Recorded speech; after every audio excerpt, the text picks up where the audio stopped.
Hey everybody, Dave here in Freedom Investing. In this video, we're going to go ahead and do a response to all the top questions we had for the early retirement videos that I just recently did. If you haven't seen those videos, go ahead and take a look at those two videos I did. It was a two-part series, and this is just going to be a response to some of the top questions I had from the viewers. So, and some of these are also channel creators as well. So I'll just go ahead and link those down in the description if they are a channel creator. So let's go ahead and get dug in.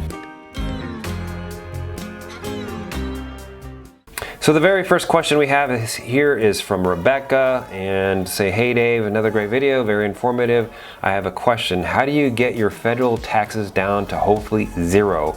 I understand more about living in a no tax state. This might be a great topic for a video. Well, Rebecca, number one, I appreciate your comment, and I have done a video on this, and I'll go ahead and link it up at the top up here if you want to take a look at that video. And that video is for basically a single person. Now, if you're married, you can essentially take those numbers in that video and times it by 2. All right. So the trick is to keep the ordinary income low, and that way you don't get taxed on your dividends up to about $52K or so. If you're married, it's double that. So that standard deduction is key.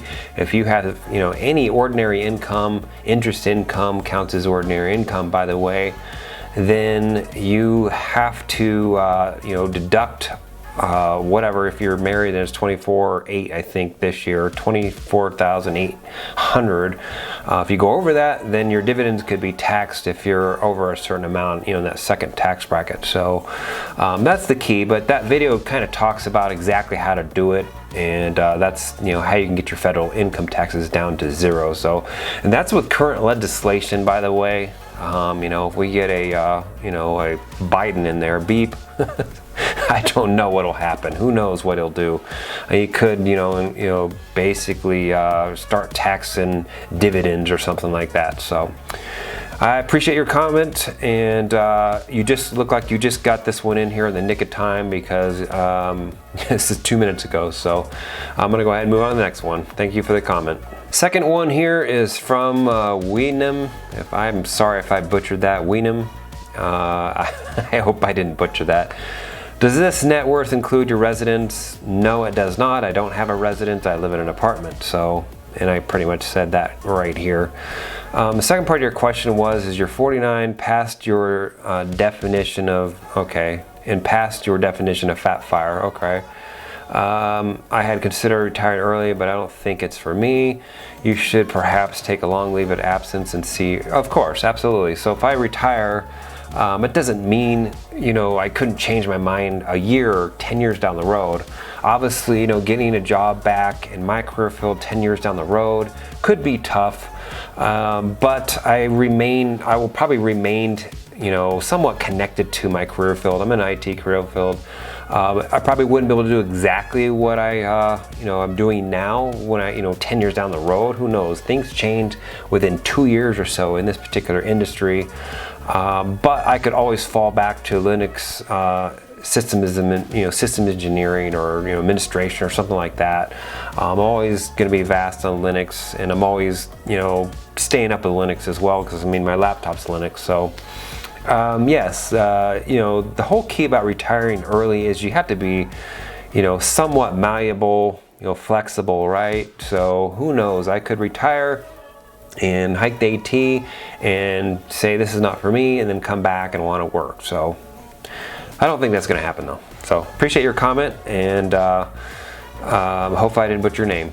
And here we are with Retire, which he does have a channel. If you want to check his channel out, put a link down in the description. So let's see here, you might have mentioned it, but how do real estate notes get taxed? Real estate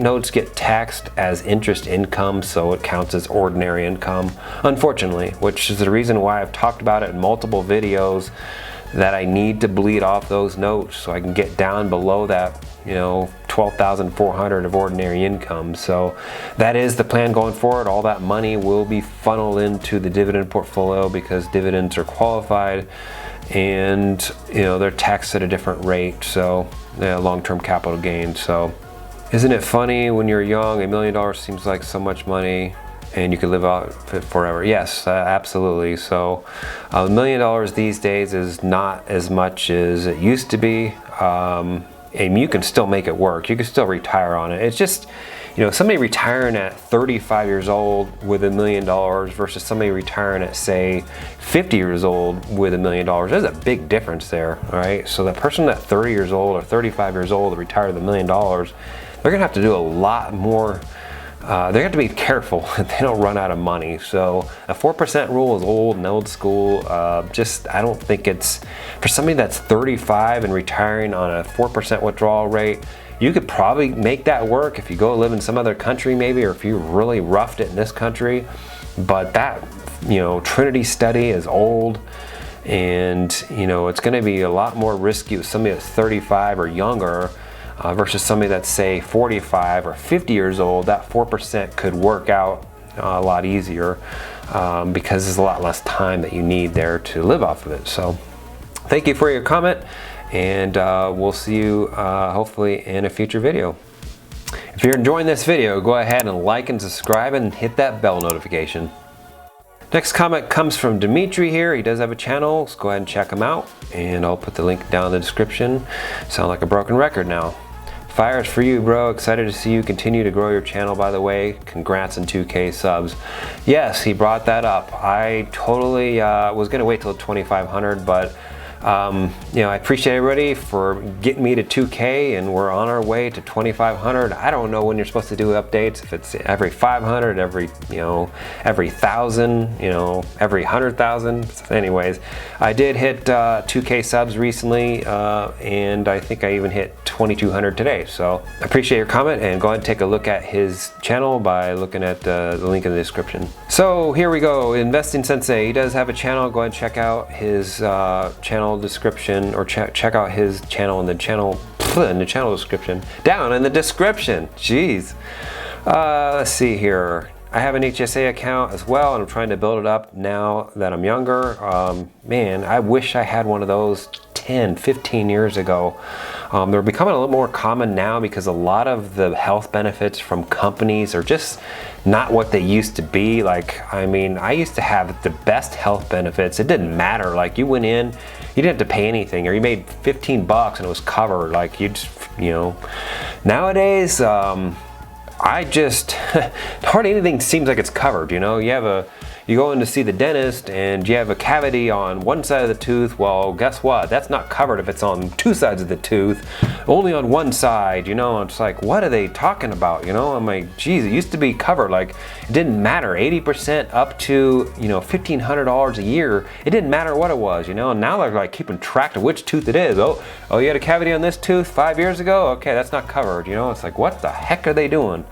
So it's just getting worse and worse as well. So the dividends that it will generate, I'll use as medical expenses, and I'll never have to sell stock from that portfolio. It sucks that we can only contribute 3.5K per year, but can't go wrong with a triple tax advantage. Abso-freaking-lutely. So that 3.5K does go up pretty much every year. I think it's 3,550 this year, if I'm not mistaken. So it does go up a little bit every year, but it really just, it's not really that much. So what I would do, I'm probably gonna do a video on this, but I'm having plans of increasing or contributing to an HSA even after I retire, okay? As long as you have a high deductible health plan, then you can still contribute to that plan, okay?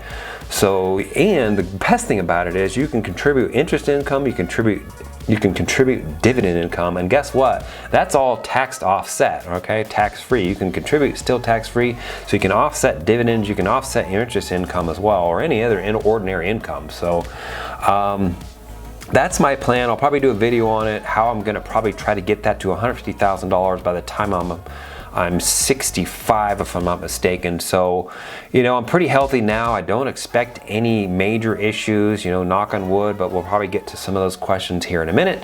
But, you know, for what it is, you know, there's a lot of different ways around that, but for what it is, You know, I'm glad that you're taking advantage of that. I would max out every single year if you can, max out your 401k, and then start contributing to a taxable account as well. So if anybody has the option to get an HSA and you're not contributing to that, then I would, you know, highly suggest that you look on, you know, contributing something to it. That triple tax advantage is real. Okay, so you get, you know, tax-free money going in. The growth is tax-free, and when you pull it out, it's tax-free. So that's where the triple tax advantage comes from.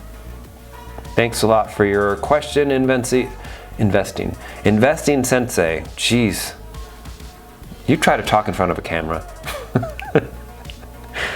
Next question comes from Logical Finance. He does have a channel. Go ahead and check him out. Link is down in the description. Can't wait to see how the channel changes once you retire. Will be awesome. What's your contingency plan if you have an 08-like crash shortly after you retire? So that's a very good question. I had thought about this about a year or two ago, and I was like, wow, I wish we'd have a recession before I retire, because that way I don't have to worry about it for at least 5 to 10 years, right? And here we are in the middle of a pandemic, and now obviously that's not what I imagined happening. I didn't imagine a pandemic happening, but I didn't imagine, you know, a bunch of people dying to get my wish, right? I'm not trying to be, you know, insensitive here or anything. It's just, it is what it is. We were overdue for a recession, and this is an odd recession. It was not created by a bubble or anything like that, which is even makes it more strange. So the contingency plan would have been, since we're going through a recession now, and I'm probably not going to retire until we're already on the downslope, I guess is what it's called. Contingency. Geez, I'm like a Jerry. I can't pronounce statistics. What is your contingency plan? The contingency plan would have been either to get a part-time job, go back to work, or even geo arbitrage outside the country. Okay, so that means go live in Thailand, go live in the Philippines, go live in Costa Rica, some cheap country that I can live for $1,000 to $1,500 a month. That would have been the contingency plan. So thanks a lot for your question, and go ahead and take a look at his channel. Next question comes from Blood Phantom 81. Sorry, man. Sorry, Alex. Are you nervous about fire? Yes. Abso-freaking-lutely terrified. Why? Because I've been working by the time I retire, I've been working for 28, 29 years. You know, try to give that up. Give up the freedom of all that money that you make, and you can pretty much buy anything you want, and then live on a fixed income. That's scary. So yes, I'm nervous about it. There's a lot of unknowns, and that's the reason why there's so many naysayers, all right? There's a lot of naysayers when it comes to the fire community. You got Susie Orman out there saying you need, you know, $20 million to retire, $30 million to retire, and she is blowing some freaking smoke, all right? Not everybody is a celebrity, billionaire, millionaire, multi-millionaire like she is, okay? Most people are probably not gonna have $1 million by the time they retire anyway, all right? Now, if you're seeking fire, then you probably have a goal of something around there, all right? But you're doing all the things that you need to do to get you that $1 million early, okay? So most people, general people in this, you know, I guess not in this fire community, but just in general, people in this particular country are consumers, and they don't, you know, they spend everything they make and probably even beyond that. So yes, I'm nervous about it. There's a lot of unknowns there, and you know, you could have a health issue or something like that, but at the same time, you could have a health issue and not have any money, and you're in the same boat. What's the difference, right? So the only difference is when you have money, you're expected to pay the bill. If you don't have any money, you're probably not expected to pay the bill, right? So yes, I'm terrified, and that's going to be shared on this channel when I do retire. I will be sharing, you know, all the feelings, all of the issues, all of the, you know, successes and failures, and you know, my budget and how I'm living, how I'm going to survive, and all that with the channel. and hopefully you follow along as well. So because many of you are in the fire community are going to go through the same thing eventually as well. So thanks a lot for the question, Alex, and go ahead and take a look take a look at his channel, and the link is down in the description. Next question comes from GM, and he's got some great questions. And I didn't take your question wrong, GM, by the way. It's just I didn't think you were coming across as a naysayer, okay? It's just I needed to get clarification what you're asking. But what about money for health insurance and unexpected health issues? That is probably the #1 question that everybody asks, or the biggest naysayers will ask that question. What are you gonna do for healthcare? What are you gonna do for healthcare? That is a good question. Right now, I probably just sign up for the ACA, and that might piss off some people, but the system is the system, all right? It's like the system is based on your income, okay? It's not based on your net worth. You can have a $10 million net worth, all right? And you can still get free benefits from the ACA and get, subsidies from the ACA, okay? And that's, if you call that, gaming the system, well, I didn't set it up, okay? So the thing is to keep your income low. You can get subsidies from the ACA.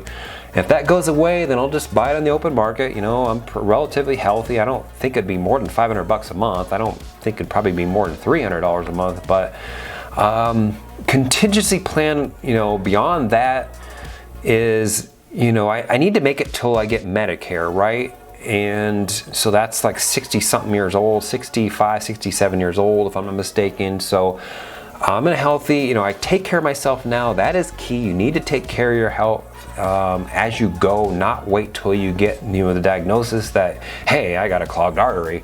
You need to take care of yourself now. It's a lot easier to just, live your life as you go and take care of your health instead of trying to take care of your health when you already get the diagnosis. So the backup thing would be is just go to geo in another country and have some sort of surgery there or procedure done there, where healthcare is super cheap. So that's a backup plan if I can't afford it in this particular country. So I do appreciate your question, and I don't think you have a channel, but if he does, I'll go ahead and link that down in the description. So here we go, citizen of the year, we call him Cody, and you pay like 5 times what I pay in housing costs. Yes, that was a mistake, or it wasn't a mistake, it was just, I pay $1,600 a month for my house here, or it's an apartment, okay?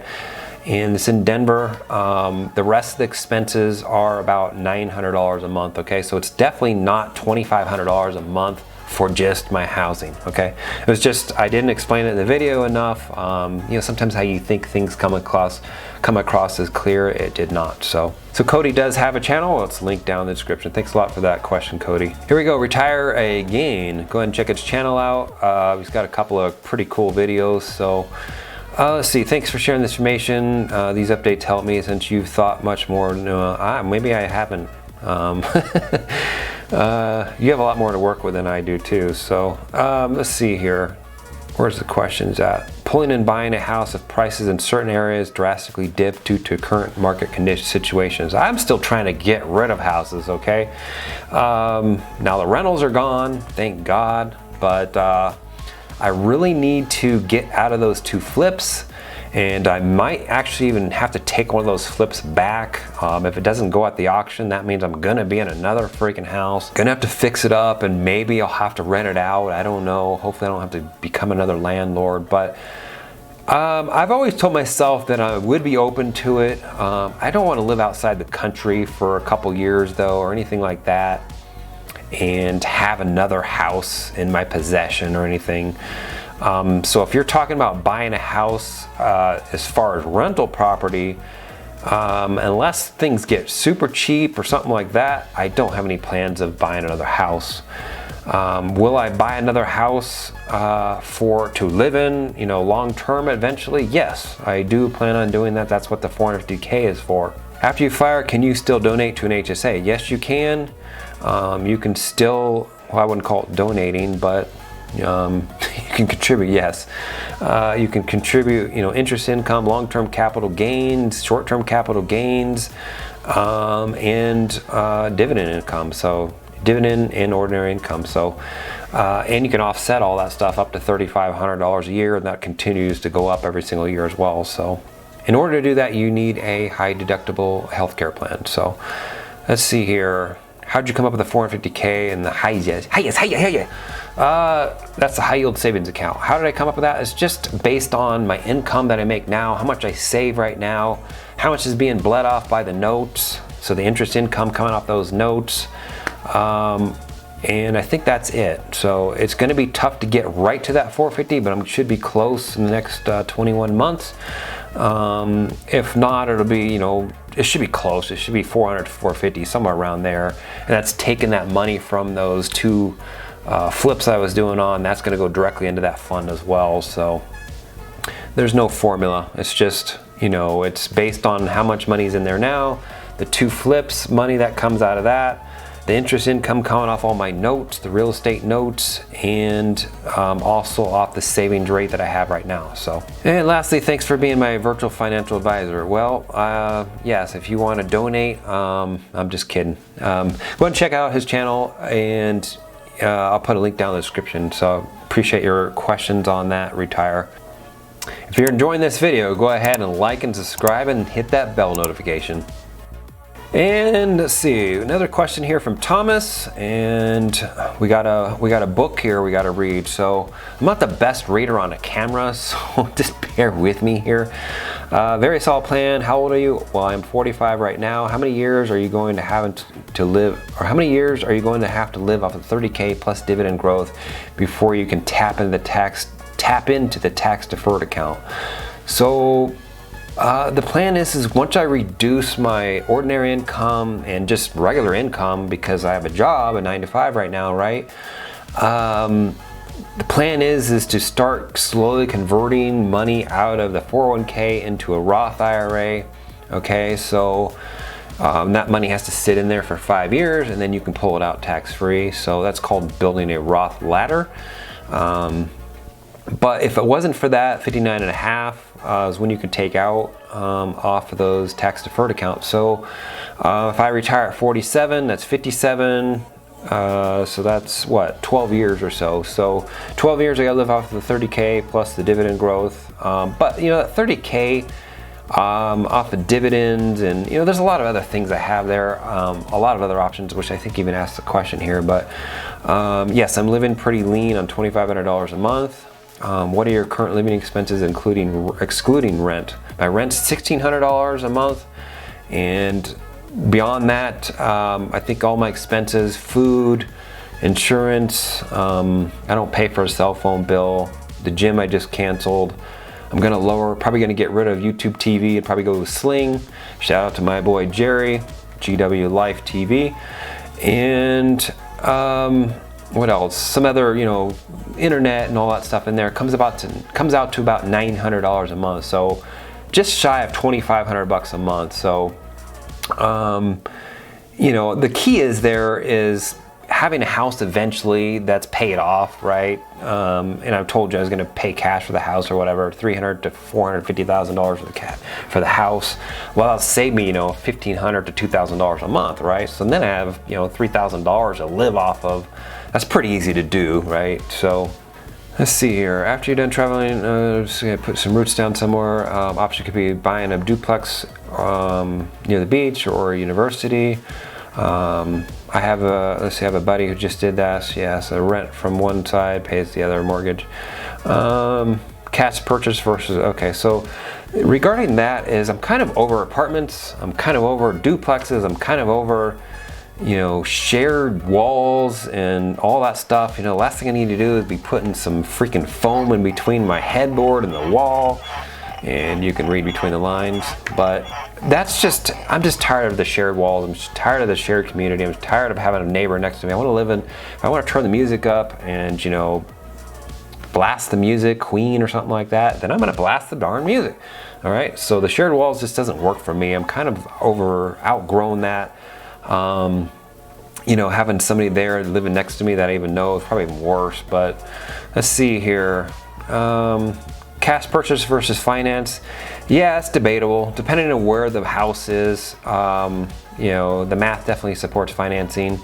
yes, if you're in like New York, you're in Seattle, you're in, you know, Denver, you're in, you know, California, if you're parts of California, then it makes sense to probably finance it. But if you're in like BFE in Tennessee, right? Oh, that rhymes. BFE in Tennessee, Eastern Tennessee specifically, then, you know, having some, you know, appreciation might be tough to get there. So it might make sense to just go ahead and pay cash for it. So I don't know, I haven't made the decision up yet what I'm gonna do with that. Pretty much what I said in the video is I'll probably just have to make that decision when the time comes, but we'll see. I could always do a hybrid of the two too, right? And just, if I'm gonna, you know, if it's a $400,000 house, probably, you know, I don't really care about the house, I care about my shop. I want a shop, right? The shop's $200,000, the house could be, you know, $200,000. I don't care about how big the house is, you know, so I'll live in the freaking kitchen, so. Let's see here. Well, I'll live in my shop actually. Oh, this is fun. Okay, so I will make that decision when the time comes. I could always do a hybrid, right? I could do $200,000 down and then, you know, finance $200,000. I don't know if they'll even give me financing if I have no job, but we'll see. Would it be possible to overlay an options strategy with your entire dividend portfolio? Absolutely. I've done a video on that. I did the video. I'll go ahead and link it up here. And that's a LEAPS video specifically. With that particular video, I did, I think, an example portfolio of about $220,000, if I'm not mistaken. I got about 1.7% out of it yearly, and that was using LEAPS, okay? Now, if you don't use LEAPS, which LEAPS are just, you know, options that are long-term, they're really the same thing as the other options, short-term options, but I call them LEAPS because they expire the next year. Then yes, I'll probably end up throwing that strategy in there. I'm already doing it now. I don't know how much I can generate off that. I'm thinking I can generate safely about $10,000 to $20,000 off a $1 million portfolio, real safely. If I want to be super safe, I can come down to the $10,000 to $12,000, and that's, you know, anywhere from about 1 to 2%, and that's a pretty safe bet. I could probably get more out of that if I went to doing it weekly and maybe even monthly, all right? So if you don't want to be totally involved, you can do monthly and just get involved, you know, 12 times a year basically, if you don't want to do weeklies. And I think that will increase the actual percentage or the return. So I haven't figured out how much it would be monthly, but it would be, you know, anywhere from 1 to 2% a year. So divide that by 12. So anywhere from $10,000 to $20,000, I think I can, you know, pretty safely get out of there. And when I say safely, it really just means I'm not going to miss a lot of upside.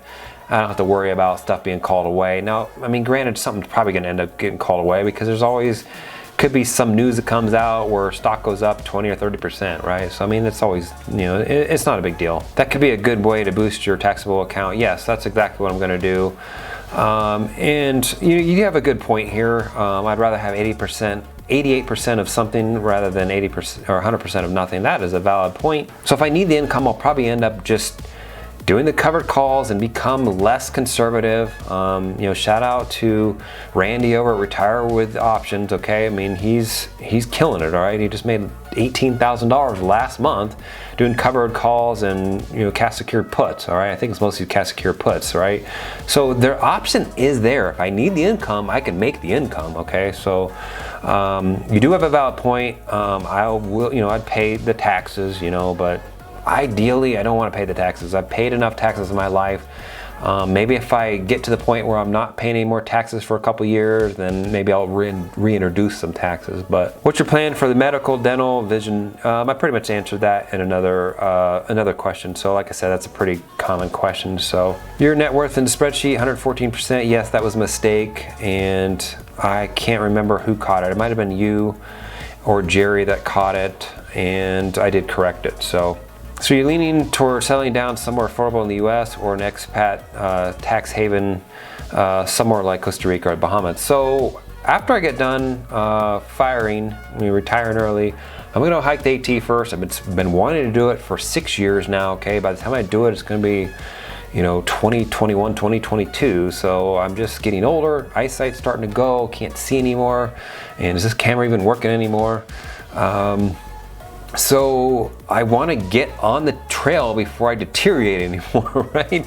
So after I get back from that, I'm probably going to end up backpacking the globe and living in multiple different countries for, you know, who knows, months, 6 months, a year, just several different countries, and just, you know, living up, learning about other cultures, and, you know, just learning other languages, which I suck at.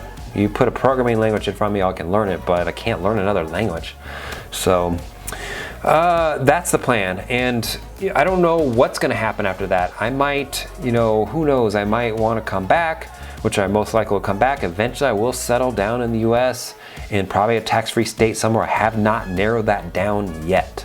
Planning to fully retire or pick up some part-time work or something to do? Yes, I'm always probably going to be doing some sort of YouTube or, you know, blog, or maybe some contracting work, programming, scripting. You know, I enjoy my career, but it's time to also live my life as well. But I enjoy that. You know, I've always enjoyed it. I've been very passionate about IT, but so I'll probably end up pick up side jobs or something like that. You know, I like little projects here and there. So, but that's not something I need to do. Hopefully I don't need to rely on that income or anything like that. So that ends the questions and answers. If you have any questions or any comments or concerns, go ahead and leave a comment down below. And also go ahead and like and subscribe. I appreciate everybody for the questions, and hopefully I answered all your questions in this video. So go ahead and check out everybody's channel here that I've went ahead and linked in the description. So we'll see you next video. Thanks for watching.